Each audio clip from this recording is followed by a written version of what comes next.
الحمد لله الذي جعلنا من المتمسكين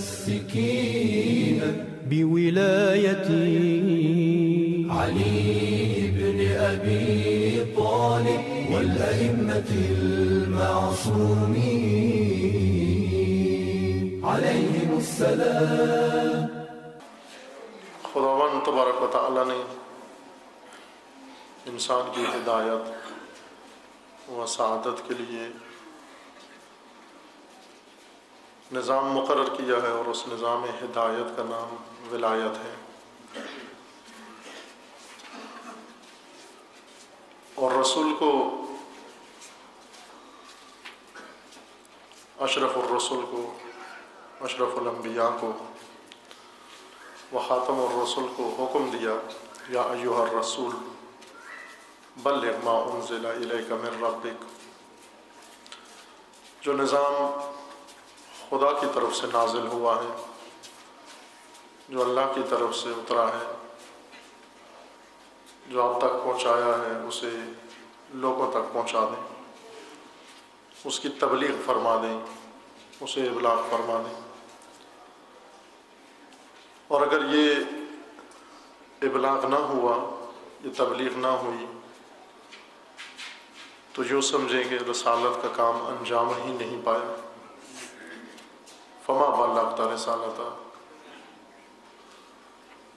اور ساتھ ہی یہ بھی فرما دیا کہ اگرچہ اس راہ میں مشکلات ہیں، رکاوٹیں ہیں، واللہ یعصمک من الناس، خدا آپ کو لوگوں کے شر سے بچائے گا. ولایت ایک ایسا اہم نظام ہے، الہی نظام، انسان کی ہدایت و سعادت کے لیے. لیکن اس کے اعلان کے وقت ہی مبلغ ولایت یعنی خاتم الرسل صلی اللہ علیہ وآلہ وسلم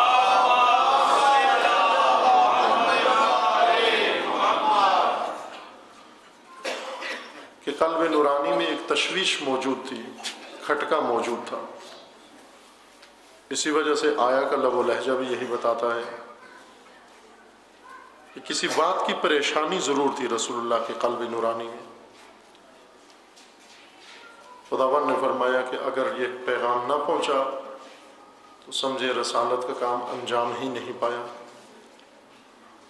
اور ساتھ ہی فرمایا کہ واللہ یعصمک من الناس، خدا آپ کو لوگوں سے محفوظ رکھے گا، بچائے گا. یعنی خطرے کی نشاندہی بھی کر دی، خطرے کی نشاندہی بھی لوگوں کی جانب سے تھی. خطرہ ولایت کو اور دین کو دشمنان دین کی جانب سے بھی تھا، اور ایک خطرہ خود اہل اسلام کی جانب سے بھی تھا. وہ تشویش جو قلب نورانی پیغمبر اکرم میں تھی، وہ دشمنان دین کی جانب سے نہیں تھی، بلکہ اہل اسلام کی طبابت تھی وہ تشویش اور وہ پریشانی. چونکہ دشمنان دین کے لیے قرآن نے خود فرما دیا کہ آپ اس کا اعلان کر دیں، اور جب اعلان ہو گیا، آیے کریمہ اتری، خدا کا فرمان اترا، الیوم اکملت لکم دینکم، یعنی اس اعلان ولایت سے ہم نے دین کو مکمل کر دیا ہے. اس سے پہلے یہ فرمایا کہ دین مکمل ہوا، الیوم یئس الذین کفروا من دینکم، کفار دین کے دشمن وہ مایوس ہو گئے ہیں، آپ کے دین سے مایوس ہو گئے ہیں. پہلے ہمیشہ ناکام ہوتے تھے، آج مایوس ہو گئے ہیں. دشمن ناکام بھی ہوتا ہے لیکن بعض اوقات مایوس نہیں ہوتا، ایک ناکامی کے بعد اگلے مرحلے کی تیاری کر رہا ہوتا ہے، کچھ اور چیزوں سے امید لگا کے بیٹھا ہوتا ہے، کچھ اور چیزوں سے بھروسہ ان کے اوپر کر کے پھر اگلے حملے کی تیاریوں میں مشغول ہوتا ہے. کچھ کام ایسے ہیں جو دشمن کو ناکام بنا سکتے ہیں، لیکن کچھ چیزیں ایسی ہیں جو دشمن کو مایوس کر دیتی ہیں۔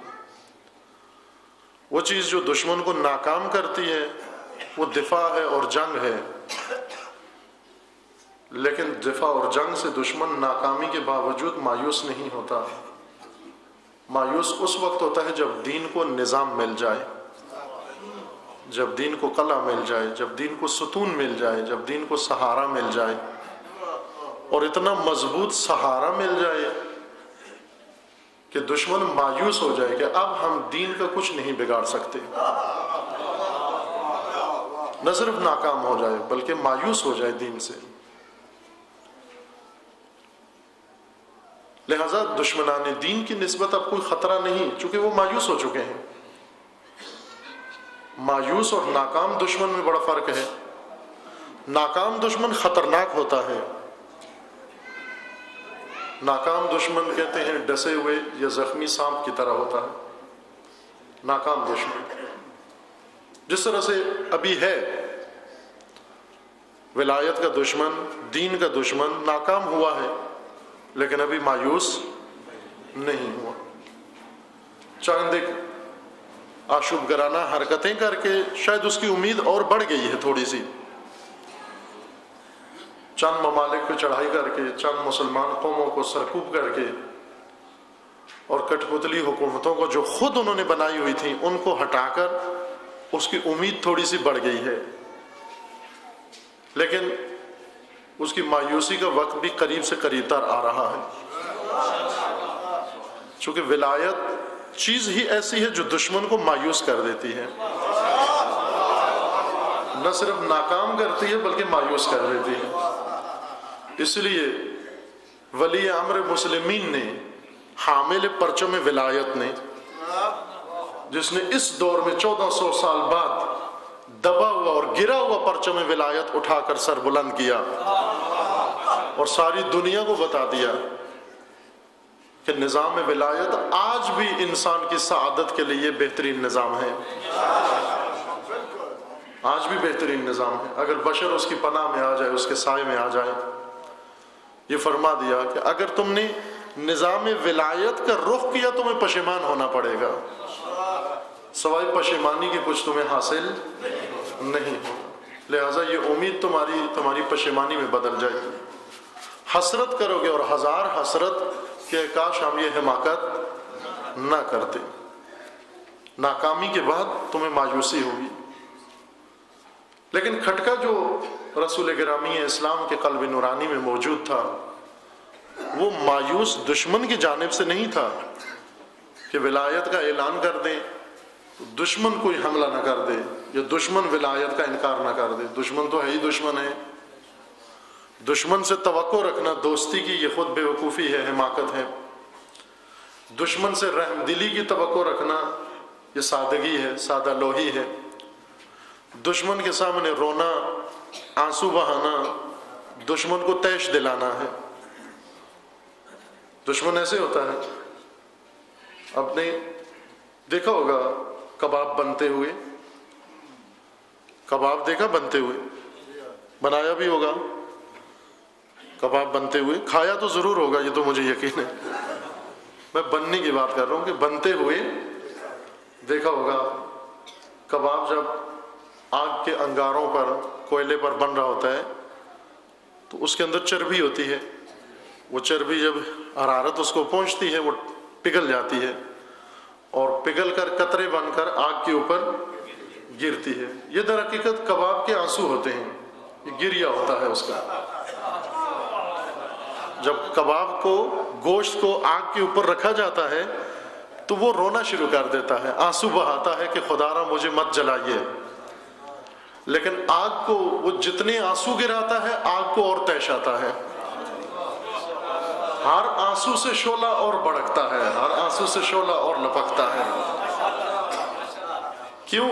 اس لیے کہ یہ ذلت کا آنسو ہے، دشمن کے سامنے جب ذلت کا گریہ کرو اس کو اور تیش آتا ہے،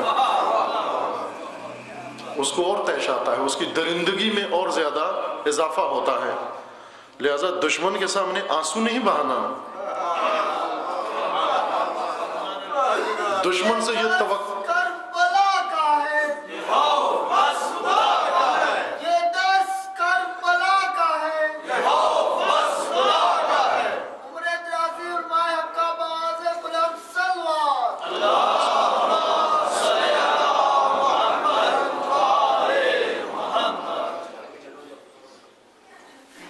جتنا روئیں گے اس کے سامنے احساس ذلت کریں گے، اسے اور طیش آئے گا۔ یہ سادہ لوہی ہے، دشمن کے سامنے اس طرح کا گریہ کرنا کہ دشمن کو ہم پہ رحم آ جائے۔ بے رحم دشمن آنسوؤں سے رحم نہیں کھاتا، اس کے طیش میں اور اضافہ ہوتا ہے۔ جب لبنان کا صدر، لبنان کا وزیر اعظم فؤاد سینیورے، جو ایک امریکی ایجنٹ ہے، امریکہ نواز ہے، توجہ کریں، ایسی بھی قومیں، بدقسمت قومیں موجود ہیں جن کو ایسے حکمران میسر آئے کہ جب ان قوموں پر دشمن چڑھائی کرتا ہے، ان قوموں کے اوپر نہ صرف دین کا دشمن بلکہ اس قوم کا بھی دشمن ہے، جب دشمن اس کے اوپر چڑھائی کرتا ہے، اس ملک کا وزیر اعظم، اس ملک کا وزیر دفاع، اس ملک کا وزیر داخلہ، یہ سب کے سب دشمن کے مخبر کا کام کر رہے ہوتے ہیں۔ شاید آپ کے علم میں ہوگی یہ بات کہ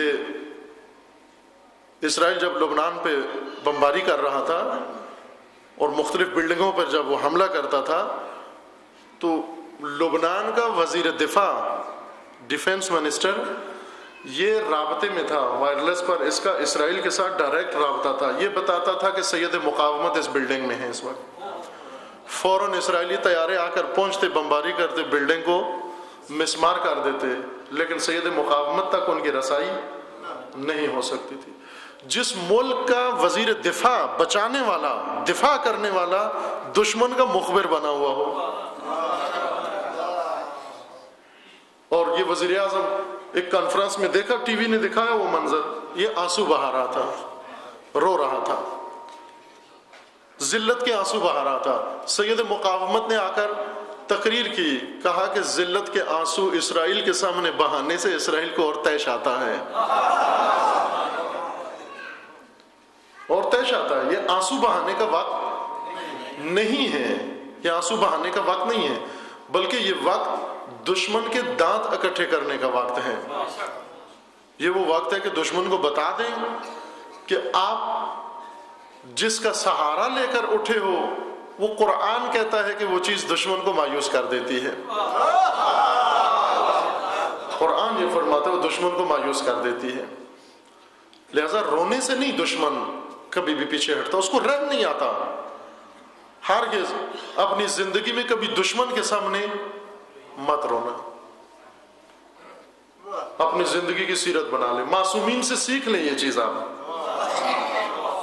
دشمن کے سامنے مت رونا۔ جب دشمن سامنے آ جائے، شہید مطہری رضوان اللہ علیہ نے ایک نقطہ ذکر کیا ہے اس باعظمت بی بی کے لیے، حضرت عصمت صغرا جناب زینب کبریٰ کے لیے، بہت ہی باعظمت بی بی ہیں۔ محمد والے محمد بلندر صلوات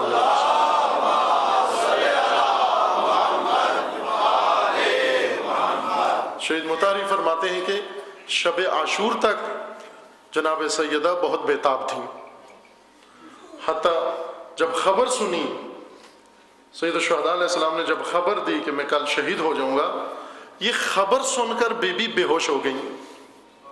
شب عاشور سید الشہداء نے بی بی کو ہوش دلایا، ہوش میں لا کر پھر وصیتیں کی، اور وصیتیں کرنے کے بعد جب بتایا کہ کل آپ کا اصلی سفر شروع ہوگا، اصلی مرحلہ آپ کا شروع ہوگا، جب بی بی کو معلوم ہو گیا کہ مجھے کیا کرنا ہے، اس کے بعد اتنا صبر آ گیا اس بی بی کے اندر، اور اتنی دلیری و بہادری آ گئی بی بی کے اندر کہ دنیا نے دیکھا قدم قدم پر بنت علی کی شجاعت بڑھتی ہی گئی، بڑھتی ہی گئی۔ پھر جا کر گریہ نہیں کیا، خصوصاً عبید اللہ کے سامنے نہیں روئی بی بی، نہیں روئی، یزید کے سامنے نہیں روئی، کوفیوں کے سامنے نہیں روئی بی بی۔ کیوں نہیں روئی؟ اس لیے کہ بی بی کو معلوم تھا کہ یہ رونے کی جگہ نہیں ہے، یہ رونے کی جگہ نہیں. روئی بی بی، بہت روئی، بھیا کی لاش سے لپٹ کر بہت روئی، اس کو ہاتھ پہ اٹھا کے بہت روئی. لیکن یہی بی بی جو شب عاشور اتنی بے تاب تھی، اب اتنی شجاع ہو گئی، اب اتنی دلیر ہو گئی. کوفہ کے بازار میں جا کر سناٹا چھا گیا. بی بی نے خطبہ دیا. یزید کا دربار جو اس نے بڑا باہیبت و پرہیبت بنا رکھا تھا، مرعوب کرنے کے لیے بی بی کے خطبے سے وہ سارا روب اس کا خاک میں مل گیا. روئی نہیں. وہ جلال، بنت علی کے لہجے میں جلال. یزید تخت پہ بیٹھا ہوا تھا، وہ تخت اس خطبے کے سامنے اور بی بی کی ہیبت کے سامنے ہیچ ہو گیا. تخت پہ بیٹھنا یزید کے لیے مشکل ہو گیا. اس لیے کچھ رونے کا مقام ہوتا ہے. دشمن کے سامنے نہیں رویا جاتا کہ دشمن کو اور طیش آتا ہے. ترحم کی نگاہوں سے کبھی دشمن کی طرف نہ دیکھے. یہ درس ہے کربلا کا، یہ سبق ہے کربلا کا کہ کبھی بھی دشمن سے رحم کی بھیک نہیں مانگنا.